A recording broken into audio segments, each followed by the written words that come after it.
Here we go. Another Who. You know Who? Yes, I do know Who. Okay, good.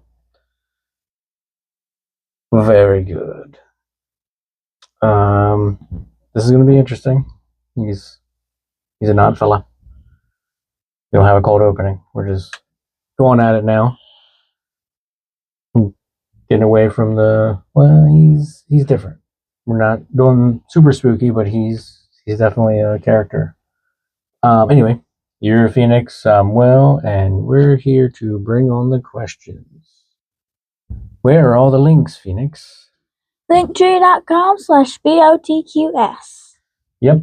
And we migrated the podcast from Spotify to Spreaker. It's spelled Spreaker. Of course, that link can also be found on linktree.com/BOTQS.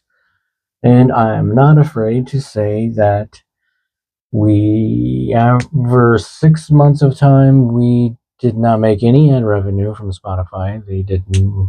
We're in the monetization thing and didn't get anything. Moving to Spreaker, in 2 days, we got ad revenue. How much are we at right now? Not much. Well, what's it at? 22 cents. But we got to build up from there. Yeah. So that's a super good way to help us support the show. But we're doing it for the pursuit of knowledge. Although our pursuit of knowledge and our little hobby happens to make a lot of money, great. And literally anyone has to do is just listen. That's it. On Spreaker. Anyway, listen to the podcast things, the audio versions. On YouTube, we're not so popular yet. Maybe one day we'll get an ad thing from there. But that day is not today, Phoenix. The episodes can be watched on YouTube. They can be listened to on all the things. Spotify, still, of course. Apple Podcasts. iHeartRadio. We're on there. I think we've been on there. And, of course, Spreaker. Now. So, Miss Phoenix, what question are we bringing in this episode? Who was Aleister Crowley? Crowley. Crowley? Yeah. But I'm sure everybody pronounces it Crowley, too. But the book that I started listening to about Mr. Crowley pronounces it Crowley. I'm pretty sure the Ozzy song, Mr. Crowley, maybe he does sing Mr. Crowley. I think he sings Mr. Crowley. I'll have to listen to it again. Anyway. Before we really get started here, I need to be clear that this is a very abbreviated history of Aleister Crowley, much like what we did with Rasputin. Very abbreviated version of his life. Maybe someday we'll revisit these characters and we'll get deeper into their stories. Like there's a whole bit of the Anastasia with Rasputin stuff. That whole thing. We'll get involved in that. And Aleister Crowley, he is special. The audiobook that I started listening to was Perdurabo, Perdurabo, The Life of Aleister Crowley by Richard Kacynski, Kacynski. I'm only like 6 hours in to the 30-hour book. So if we did as many episodes as there are hours of the book, that would be like 30 episodes. No, we're not going to do 30 episodes on Aleister Crowley. And I don't think ever. But maybe we will touch on him again at some point in the future. But we will definitely ask, what is Thelema and how did it get started? Because that's a religion or a movement or following. Not entirely clear on that Crowley started. And it's still active to this day. So I'm interested in knowing what flavor of religion that is. You know what I mean? There's a bajillion different flavors of religion, and gods and goddesses and belief systems and before and afterlife systems. There's a book that I'm interested in checking out. It's I think it's written by Ken Jennings. 100 Places to Visit After You Die. I'm pretty sure that's what it is. So, yeah, Ken Jennings. 100 Places to See After You Die. That's what it's called. And this just popped in my head. I didn't plan on talking about this at all, but the book is about all the various places that people go to in the afterlife, or people believe they go to. We got your heaven, we got hell, Asgard, or Valhalla, the Norse hell, whatever Egyptians do, whatever Mormons do. Apparently, your own planet if you're a Mormon. It's rad when you die. But I don't know what Selima does. Maybe do nothing. Yeah, maybe the lights just go off and it's over. Yeah, just no more consciousness. Or we wake up on the other side of a simulation. Oh. We knew that was going to be a topic while we started talking about Aleister Crowley.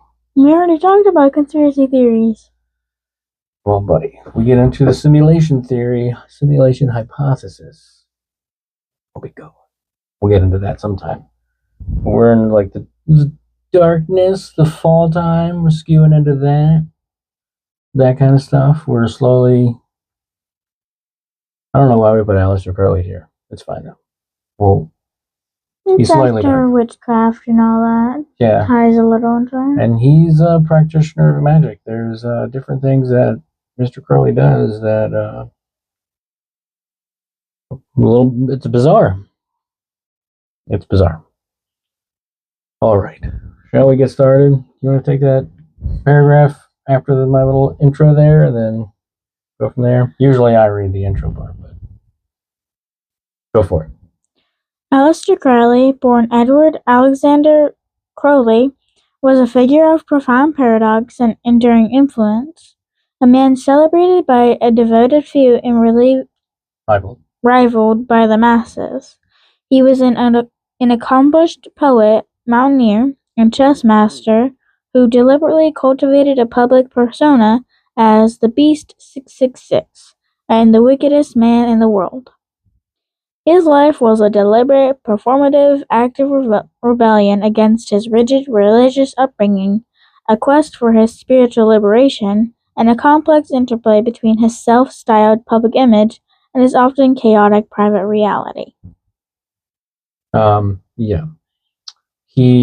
The things that this guy does is crazy. The accomplished poet. He wrote books and books of poetry, and they were successful. That's part of how he got his money. And so I threw a couple of poems in our notes that we can read. None of the long ones. They're not like super epic poems. They're just a few stanzas. But despite his dark side, the wickedest man in the world thing, he had some talent for poetry and a mountaineer like crazy. The 6 hours that I listened to in the audiobook, he was incredibly skilled at climbing mountains. Like all these places, they would climb so far, then he would go further to check stuff out to find a different path, and he would just figure out all these paths up to climb up mountains. Like, I don't know if he probably scaled Mount Everest at some point, but K2, whatever that is, there's a few other ones. There's a couple of them that we mentioned here, but he was an incredibly talented or skilled mountaineer, and obviously chess master. Like, there was almost nobody that could beat him, or there was nobody that could beat him. He's a special guy. We will try to provide a comprehensive chronological account of Crowley's life from his privileged yet repressive childhood to his death in obscurity. We'll also talk about two of the most endearing mysteries surrounding him: the persistent allegations of his work as a British intelligence agent, and the lasting impact he has had on popular culture, particularly as explored in Ozzy Osbourne's iconic song, Mr. Crowley. Aleister Crowley is a man who remains one of the most controversial and mystifying figures of the 20th century. Aleister Crowley was born on October 12, 1875, in Royal Leamington Spa, England. His family was wealthy, with his father, Edward Crowley, an heir to a brewing fortune who became an evangelist for the Plymouth Brethren, a strict, nonconformist Christian sect. Yeah. Edward Crowley was a figure the young Aleister respected and admired. However, his father's death when Aleister was just 11 years old became a pivotal, life-altering event that sparked a profound sense of rebellion. Aleister or Alexander, Edward Alexander, and eventually Aleister. Him and his mom did not get along. That is where he got the nickname the Beast, because they just did not see eye to eye. In the wake of his father's passing, Crowley formed a deep aversion to the rigid piety of his upbringing, which he described as pious, religious narrow-mindedness. He actively defied Christian morals by smoking, masturbating, and having sex with prostitutes. Not exactly Clear Channel Radio, is it? His mother, Emily Crowley, in her exasperation with his behavior, referred to him as the Beast, a title he reveled in and later adopted to self-identify as the Beast 666, a reference to the number of the beast from the Book of Revelation. This early familiar conflict directly shaped his public persona and fueled his later search for an alternative spiritual path.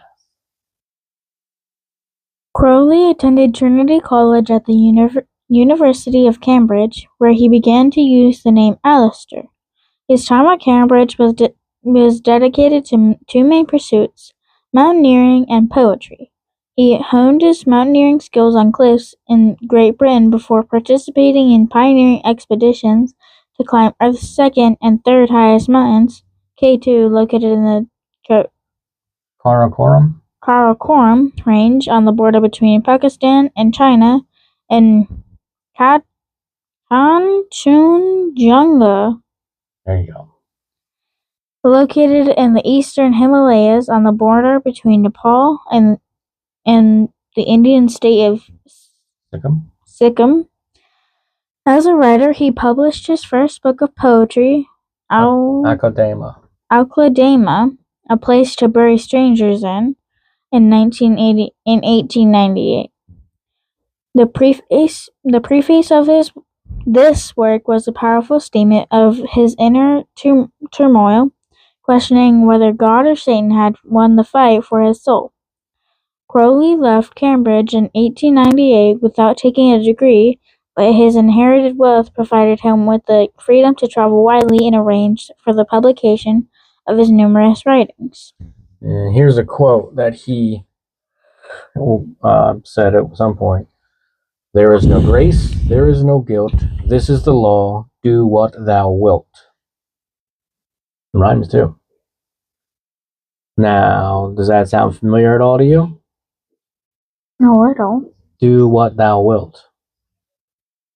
Wicca. Do what you want. And do what thou wilt as long as it as long as it doesn't harm. Yeah. Wicca, do what thou wilt, and ye harm none, do what ye will. That's essentially. As long as it doesn't harm anybody. Yeah, do what thou wilt as long as it doesn't harm anybody. But Aleister didn't have those safety guards on. He did what thou wilted. His strict and stifling upbringing created a psychological pressure that found its release in deliberate defiance and a search for meaning beyond conventional dogma. This rebellion was not merely against religious rules, but a rejection of what he perceived as the futility of all human endeavor. Oh, that was in quotes. Quote, futility of all human endeavor in conventional life. A key turning point occurred in 1896 during a visit to Stockholm, where a brief illness spurred a consideration of his own mortality. This experience was described by him as a spiritual awakening.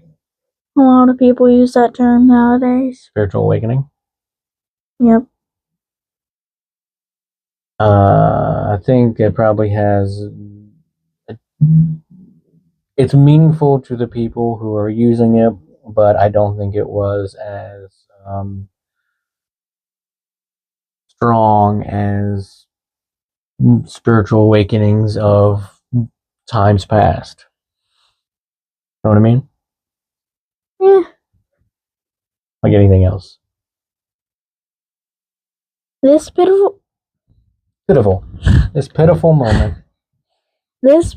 moment, which he later codified in his writings, included a reference in the Book of the Law, cemented his conviction that personal and sexual freedom were not merely personal habits, but fundamental components of mystical attainment. This connection explains why his bisexuality and libertine lifestyle were not just scandalous behaviors, but foundational elements of his philosophical and magical system. Philosophical and magical system. His early poetry from this period, which was unpublishably explicit and homosexual in tone, further demonstrates that his spiritual and sexual paths were intertwined from the very beginning.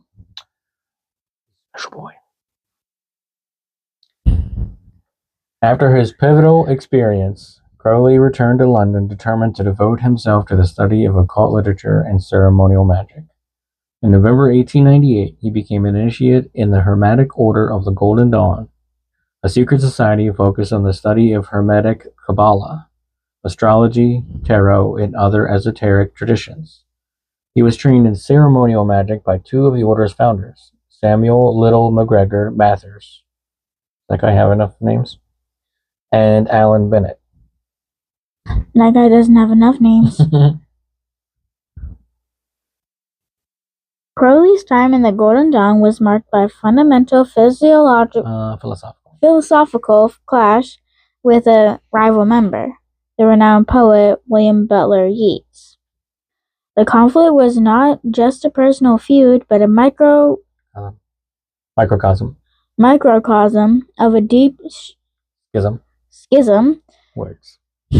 within the occult revival. Yeats and other senior adepts in the London Temple considered Crowley morally unfit to be advanced to the higher degrees of the order due to his unconventional lifestyle and use of magic. In 1900, this tension culminated in a physical confrontation, with Crowley attempting to take over the London Temple in a grand theatrical fashion, wearing a kilt, dagger, and mask of Osiris. Yeats, who was physically guarding the temple, reportedly engaged him in a wizard's duel on the astral plane. That was in quotes. And then on the terrestrial plane, kicked him down a flight of stairs. This event was not a simple brawl. It was a struggle over the soul of the organization.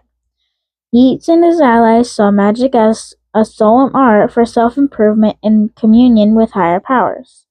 Crowley, by contrast, viewed it as a tool for personal power, liberation, and deliberate transgression against the established order, a viewpoint that was anathema to the old guard. Anathema. It's spread apart. I know, it's weird. Anathema, meaning someone or something intensely disliked or loathed in this context. His expulsion from the London Temple was the inevitable outcome of this philosophical Incompatibility. and it led him directly to forge his own path. All right, let's break that down a little bit. So, a man, Crowley, strolls up to the church, or to the London Temple, wearing a kilt, he's got a dagger, and he's got the mask of Osiris on. And he's ready to take over. So, him and William Butler Yeats get into a wizard's duel on the astral plane. Do you know what the astral plane is? The plane that our souls or ghosts are on. Yeah, so Spirits. Astral projection. So either these guys could just plop themselves right down into the astral plane with their astral projection and begin fighting on the astral plane. It seems I'm interested in it. I have no idea how to attain astral projection, if that's a thing. Definitely super skeptical over here on Earth. I can just imagine these two dudes. Here's freaking Aleister Crowley and his kilt, and he's got a dagger, and he's got the mask of Osiris on. Are they sitting down, crisscross applesauce, and just like their foreheads sweating with tension because they're fighting on the astral plane? These two guys, and then out of nowhere, William Butler Yeats just kicks him, yeets him down the freaking stairs. Guys, what are you doing? It seems so bizarre, but that's what happened. These two grown men duking it out in the astral plane, and then boom, one goes down the stairs. It's bananas. But they're like, yeah, dude, you can't. Sorry, Crowley, you gotta go. We know wizard duels in the astral plane here in the London Temple. One, like, in the Conjuring series, I think it's the Conjuring 2? One of the Conjuring movies. Lorraine, she uses astral projection. And she, like, goes back to how all things happened. Because people in movies or people in real life like to buy houses that other people didn't survive in. Yeah. It's cool to do that kind of stuff. I don't know, man. I don't want to mess with that kind of stuff. I don't really want to mess with Ouija boards. I have an interest in tarot cards, but I'm not gonna like go out and really open that can of worms up, because who knows? Well, you don't want to know second eye? Because if I had two eyes, it would be my third eye. But yeah, real nice. All right, here is one of his poems. It's called At Sea. I'll read down it quick, unless you're interested in reading some of it. It's not bad. But I can read down it, and then you can pick up after that. At Sea by Aleister Crowley. As night hath stars more rare than ships, in ocean faint from pole to pole, so all the wonder of her lips, hence her innavigable soul. Such lights she gives as guide my bark, but I am swallowed in the swell of her heart's ocean sagely dark, that holds my heaven and holds my hell. In her I live, a mote minute, dancing a moment in the sun. In her I die, a sterile shoot of nightshade in oblivion. In her my elf dissolves, a grain of salt cast careless in the sea. My passion purifies my pain to peace past personality. Love of my life, God grant the years, confirm the chrism, rose to rood, anointing loves, as purging tears, in sanctifying solitude. Man is so infinitely small, and all these stars, determinate, maker and molder of them all, man is so infinitely great. See? Not bad, right? You put that in a book. 3 people would buy it. Yeah. My throat is dry. Do you want some of my carbonated water from my SodaStream bottle? I don't want your sparkling TV static. Hashtag TV static water. You're crazy how you like that. I don't know. I like it. Does it feel nice on your tongue? It gives us something else. Maybe one day our podcast can be sponsored by SodaStream.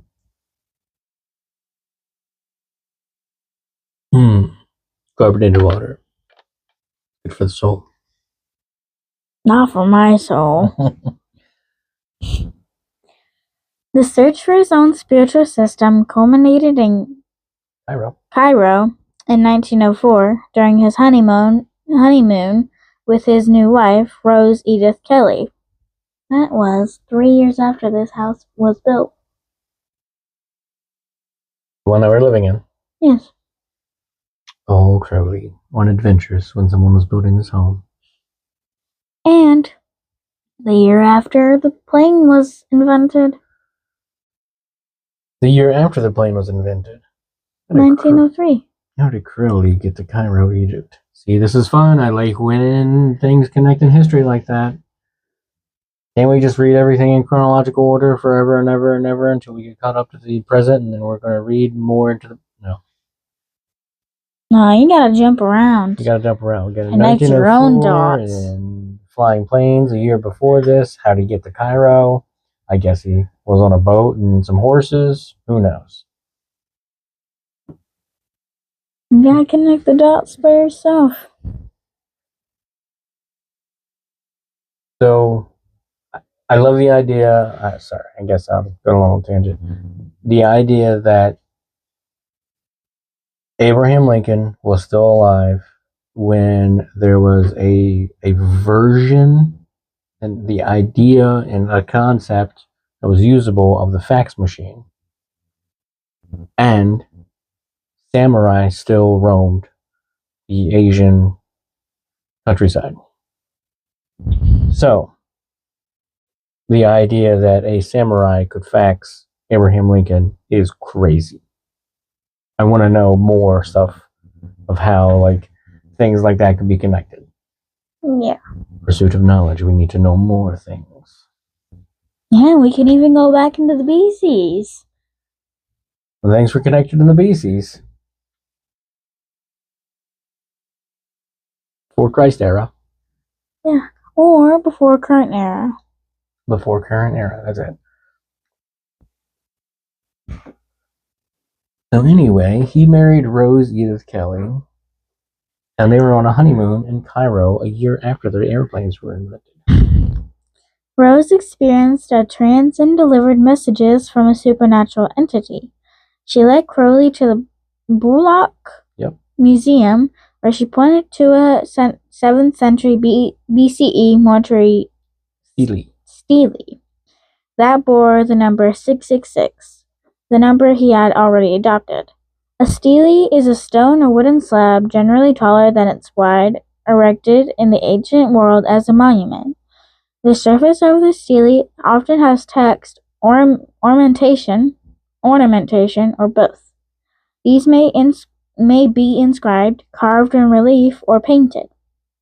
From April 8th to April 10th, 1904, Crowley claimed to have received the dictation of the Book of Law, Liberal Al Vel Legis. Yeah, that was like the Latin version of the Book of the Law. From a non-corporeal entity named Awas. Did you comprehend all those words that you read together? So Rose was in a trance, and she told Crowley to go to this museum where he found that stele, and then started hearing messages from a non-corporeal entity, which gave him his name, Iwas, to help him write the Book of the Law, which would become Thelema. Awas. Do you hear it? And it was. So, a lesser demon. A was. It was. A was. Well, a wuss as in Like, don't be a wuss. a weak person. Don't be a scaredy cat. See, I think what you're alluding here to is it was a weaker demon that gave Aleister Crowley the Book of the Law. Just his name sounds like a wuss. Yes, that's. It's in his name. It's in the entity's name. A wuss. So you're saying Thelema is brought to you by a lesser demon. A scared wuss. It's funny. That whole thing, that was part of one of the last things I listened to in the book is this part here where they went to Cairo and she was never into any of that stuff. And yet she led him directly to this particular thing in this museum and told him to listen, to read it and understand and listen. Well, how did Rose know this stuff? How did Intuition.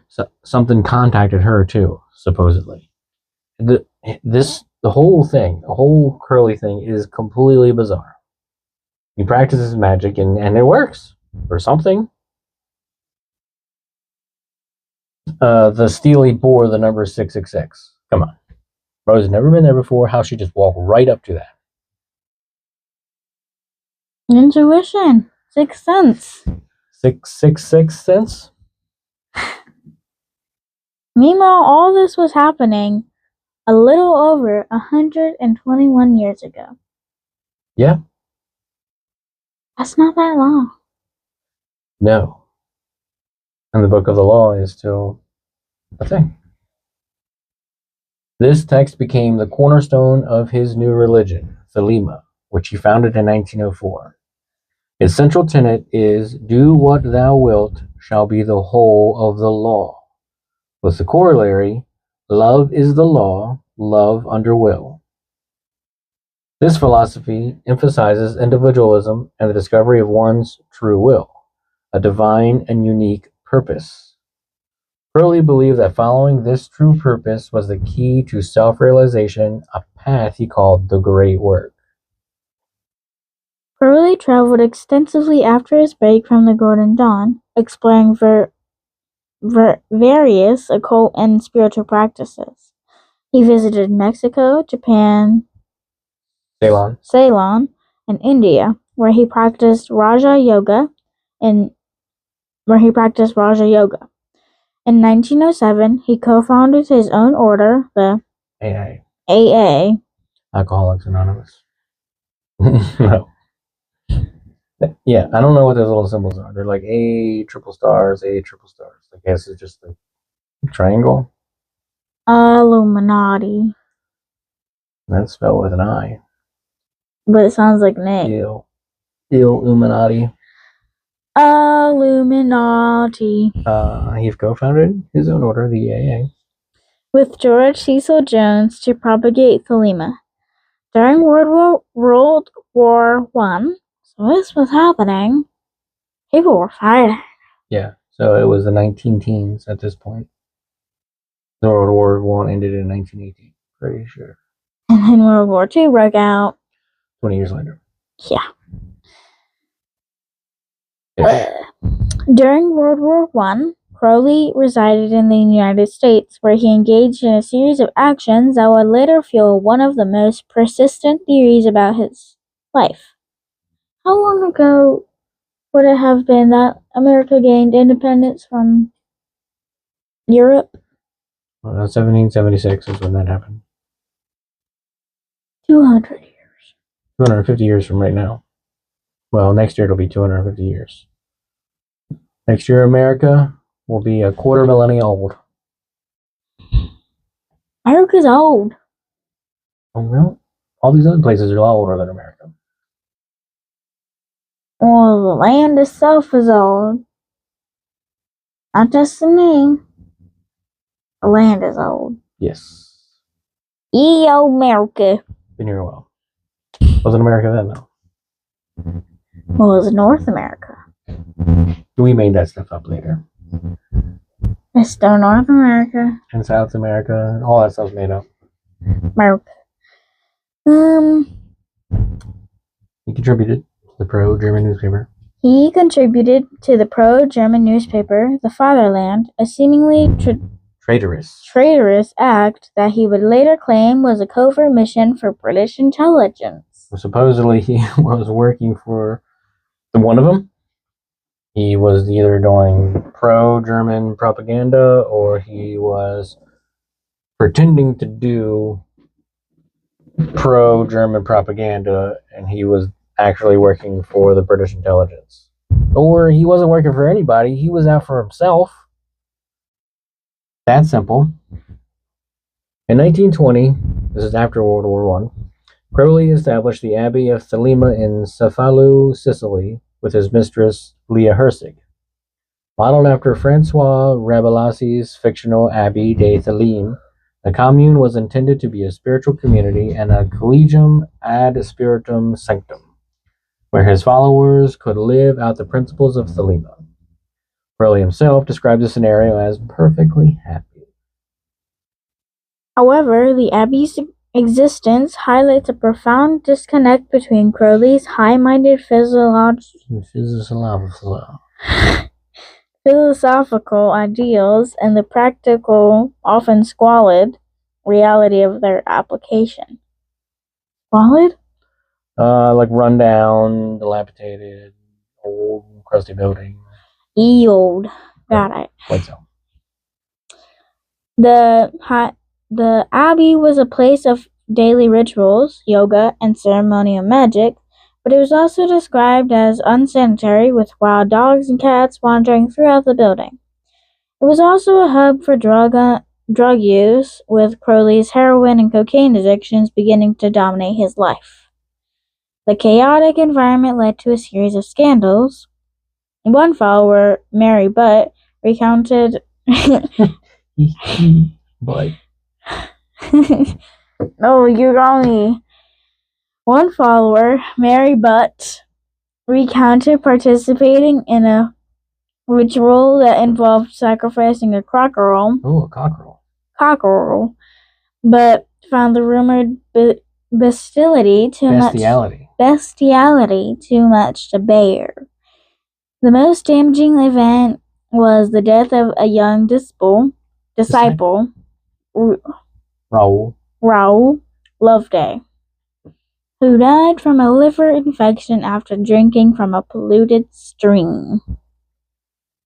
PSA, don't drink from polluted streams. Don't drink from streams at all. Oh, this was 100 years ago, buddy. You drink what you can drink. For today, don't drink from streams. You suddenly think it's safe to drink from plastic bottles. Well, that we can't control. Everything's made of plastic these days. Even us. No, we're made of astral dust. And there's some plastic in there. No, because plastic was... We're all made of star stuff. Oh yeah, it's plastic too. Well, there's microplastics in all your parts now, so you're welcome. And bees.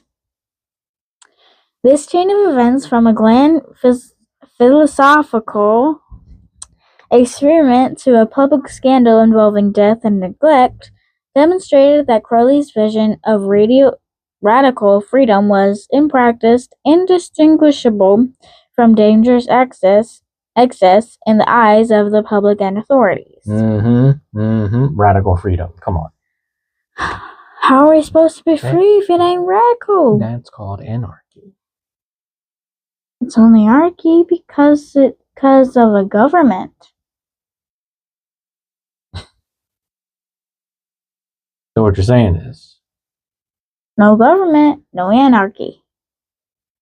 Well, I see. You can't have the anarchy.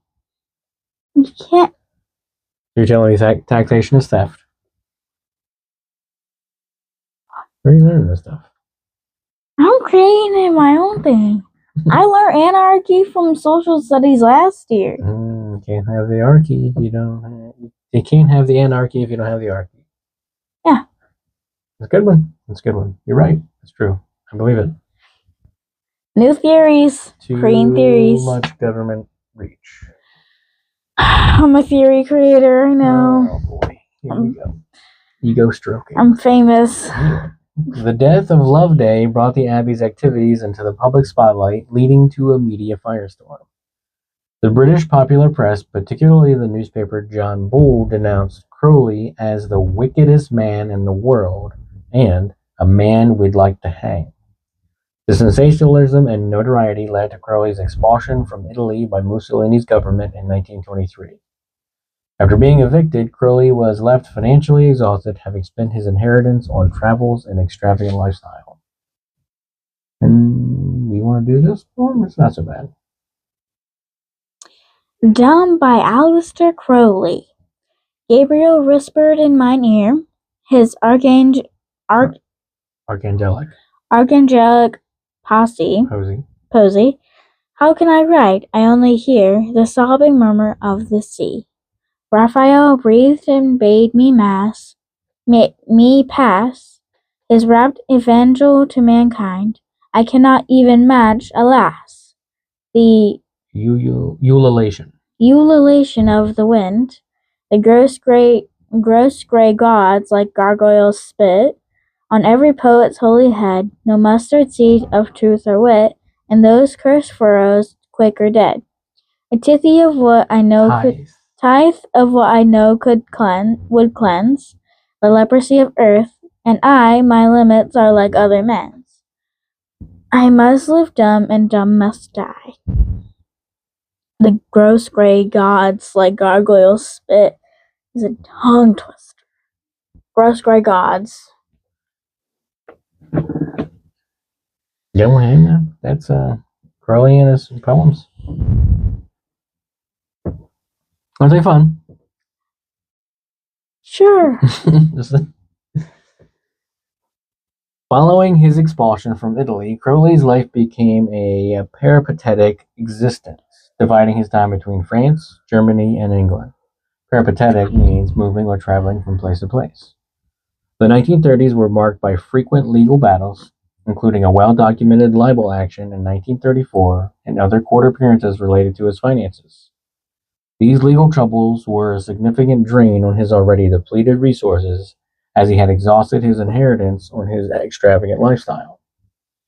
Throughout this period, he battled frequent bouts of ill health, which were exacerbated by a severe and recurring heroin addiction.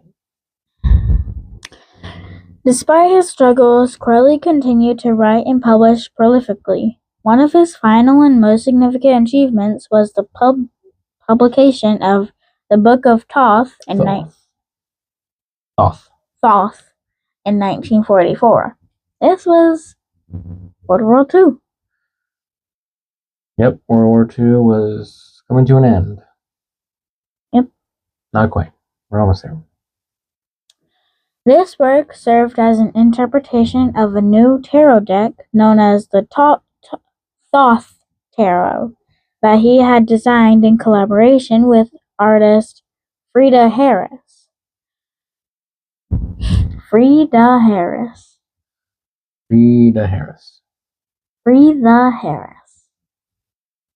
Kamala? Any of them. The deck is considered a masterpiece of occult symbolism and remains in print to this day. Yep, you can buy it. I looked it up. Thoth Tarot. Thoth Tarot. And they're like big cards. So people can read. Well, there's a bunch of stuff on there that he wanted to include on the card. So there's stuff. There's art. There's stuff. Words. Could be interesting. Here's a quote from him.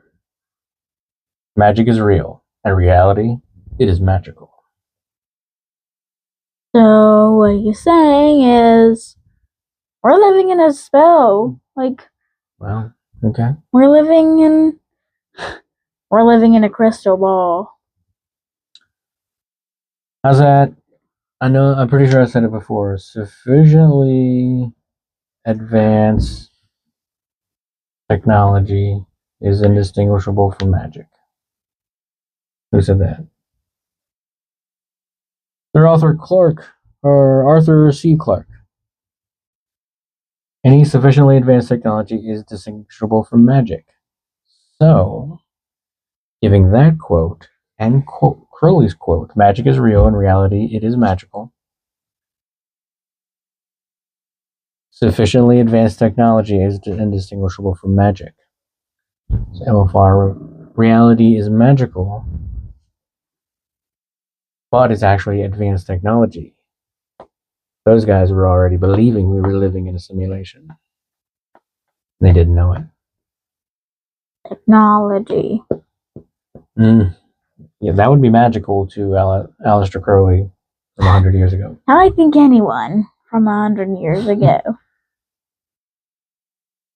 So, crazy speculation thoughts here. With his abilities, Crowley's abilities, with whatever magic he was doing, which I can't say it didn't happen. Things seem plausibly broken. Like he learned how to break the rules of reality. He learned how to break the rules of the simulation. Interesting, huh? Like Neo from The Matrix. Did you ever really watch The Matrix? Definitely watch it again. One of my favorite movies ever. So we should get into simulation hypothesis. You want to read that part? Which one? Crowley died.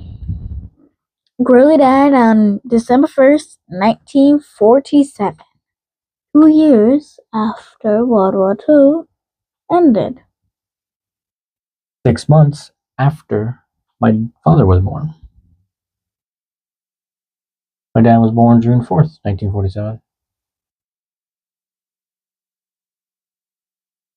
So your dad was a baby when Aleister Crowley was an old man. Yes. Pretty sure they had no kind of experience with each other. My father was born in the hills of West Virginia. A doctor came calling and helped his mother deliver him. The payment for coming out to make the house call to deliver my father deep on the Bud Mountain in West Virginia, this man wanted a blackbird pie. And that was the payment. Gotta be Aleister Crowley. Dr. Aleister Crowley delivered my father. Not so sure about that one. Anyway, he died December 1st, 1947 at the age of 72. At a residential hotel in Hastings, England. He died in poverty and obscurity, his body having given out to chronic bronchitis. COVID. Wow. A version. Yeah, before it was cool. His funeral, attended by only a few close friends and associates, was dubbed by a Black Mass by the media, a final testament to sensationalist public image that had defined his life.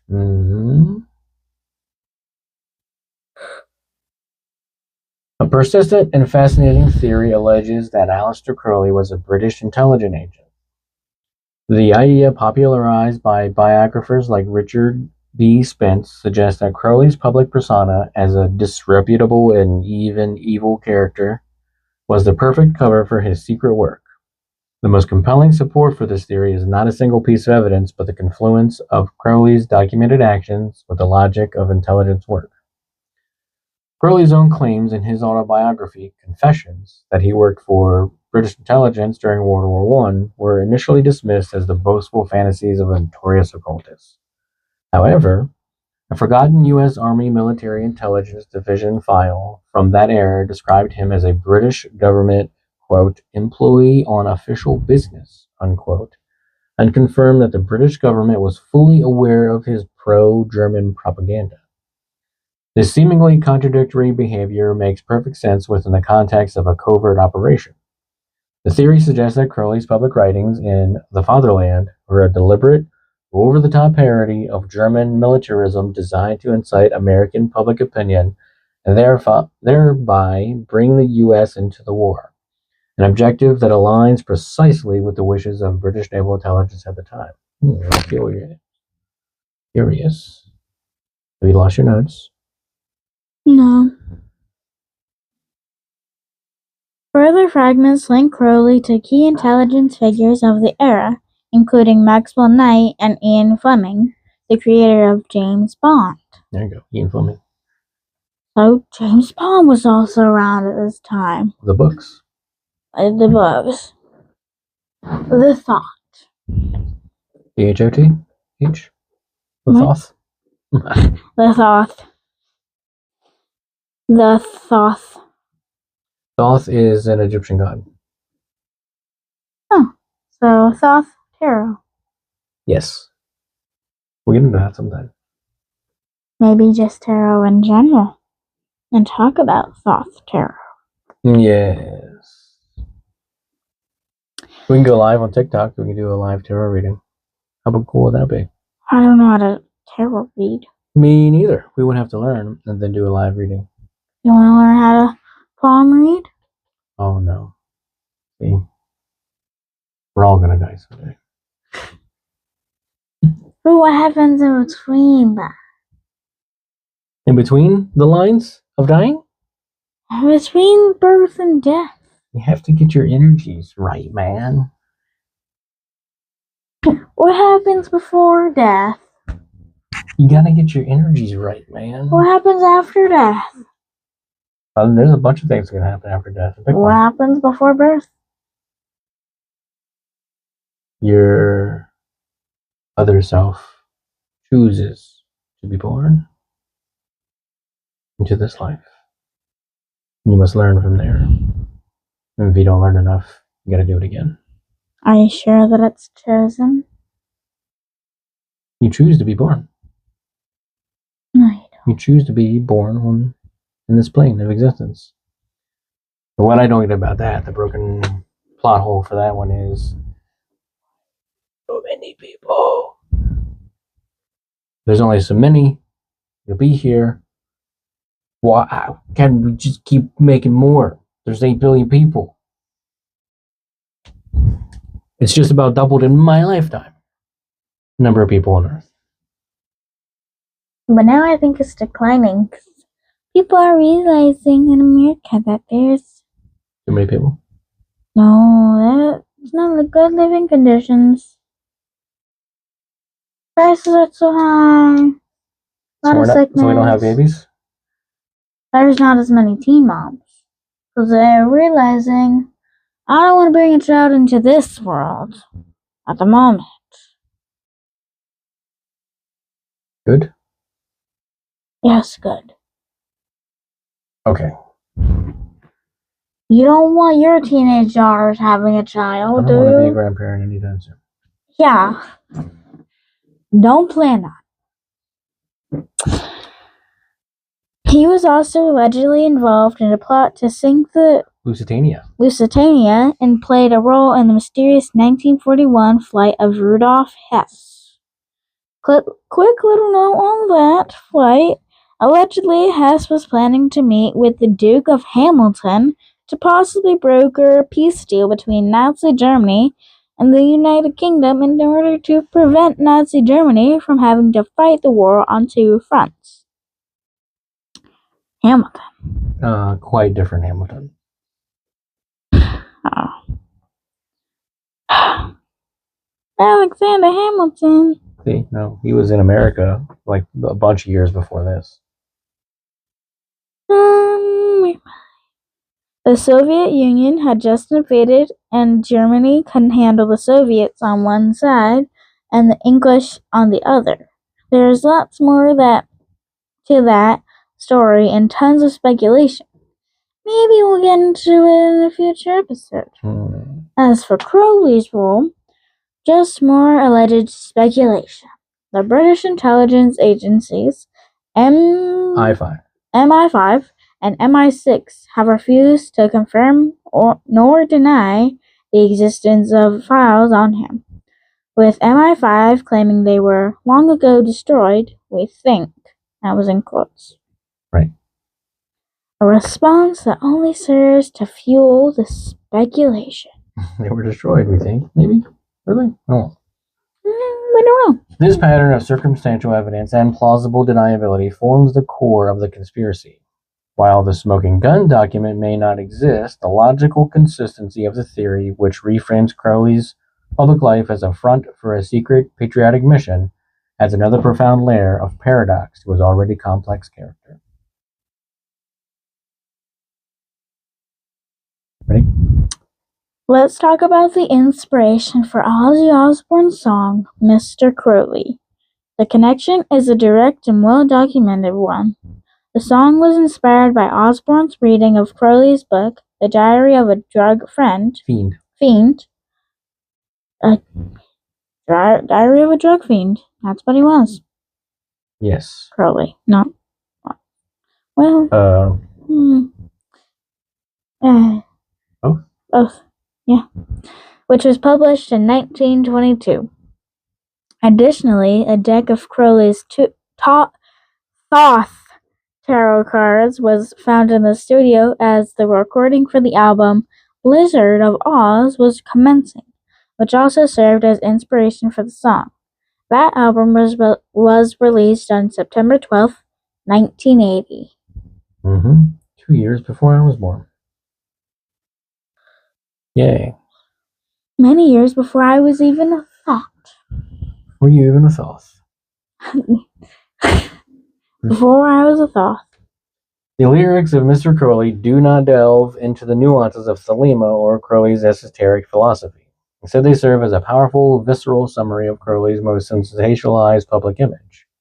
The song opens with direct questions that echo the public's fascination and fear. What went on in your head? Oh, Mr. Crowley, did you talk to the dead? This directly alludes to his practice of ceremonial magic, which was often mislabeled as necromancy and black magic by the press. The lyrics, "You fooled all the people with magic. Yeah, you waited on Satan's call," directly mirror the tabloid portrayal of him as a dark magician and Satanist. The line, "Your lifestyle, to me, seems so tragic," explicitly references his public battles with drug addiction, financial ruin, and notoriety. The song's content and popular success reflect how Crowley's post-mortem legacy was distilled into a simplified, villainous caricature, particularly within the heavy metal genre, which often draws from occult and dark themes. Not all the time. Get over yourself. Crowley's influence on popular culture extends far beyond Ozzy Osbourne. His image appeared on the cover of the Beatles' 1967 album, Sgt. Pepper's Lonely Hearts Club Band, a testament to his resonance with the 1960s counterculture. Led Zeppelin guitarist Jimmy Page was a major follower of Crowley's work, even purchasing his former house on the shores of Loch Ness. I think that's where the Loch Ness Monster came from. Yes. Oh, from Crowley? No, Jimmy Page. Loch Ness. Yeah. Loch Ness is the loch where Nessie supposedly is. Nessie. Loch Ness Monster, Nessie. Twilight. What? Nessie? Yeah. Just look it up. Crowley's famous motto, "Do what thou wilt," is inscribed on the run-out groove of Led Zeppelin's Led Zeppelin III Vinyl, an act that solidifies his influence on the band's aesthetic and philosophy. The sentiment of his philosophy has been echoed by other artists, with Sly and the Family Stone song, "Everybody is a Star," bearing a striking resemblance to Crowley's tenet, "Every man and every woman is a star," from the Book of the Law. David Bowie also directly referenced him in the lyrics of his song "Quicksand" from the album Hunky Dory. Crowley's ideas of personal freedom, sexual liberation, and rebellion against established norms resonated deeply with a generation that sought alternative spiritual paths and consciousness expansion, ensuring his legacy as a foundational figure in modern counterculture. Aleister Crowley's life was a masterclass in paradox. He was a wealthy Cambridge man who chose to live in obscurity and die in poverty. He was an accomplished poet and mountaineer who deliberately cultivated an image as the Beast 666. His legacy is not simply confined to the esoteric religion of Thelema, which he founded, but in his role as a foundational figure in the modern counterculture. The spy allegations, while remaining in the realm of theory, add yet another layer to his enigmatic persona, suggesting that even his most outrageous public acts may have been a front for a secret patriotic mission. Ultimately, Crowley's life and work continue to inspire, mystify, and outrage because he was a master provocateur who defied easy categorization. He lived his philosophy of "do what thou wilt" with an intensity that led to both transcendent spiritual experiences and abject personal chaos.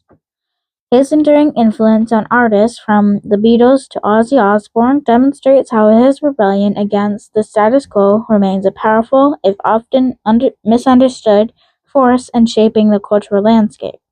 His name continues to be whispered today, proving that no matter what the world thinks of him, his ultimate goal of lasting notoriety was achieved. That was Aleister Crowley. Yep. He's a special boy.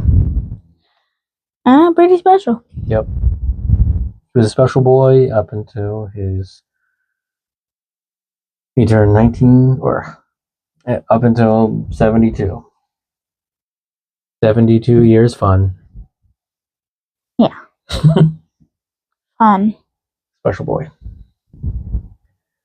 The whole magic thing is very bizarre, very curious. It's fascinating. We're not going to practice any of the crazy occultism stuff and whatever, but I find it the pursuit of knowledge and knowing that this person did what he did. He was a successful poet. He was a successful mountaineer. Incredibly good at that stuff. And then he created a religion that is still practiced today. Come on, dude. He's a fascinating dude, despite his negative everything about him. But anyway, that was our version of Aleister Crowley. Just abbreviated. Shortened. Yes, abridged. Another fun word to say it. Question brought. Question answered.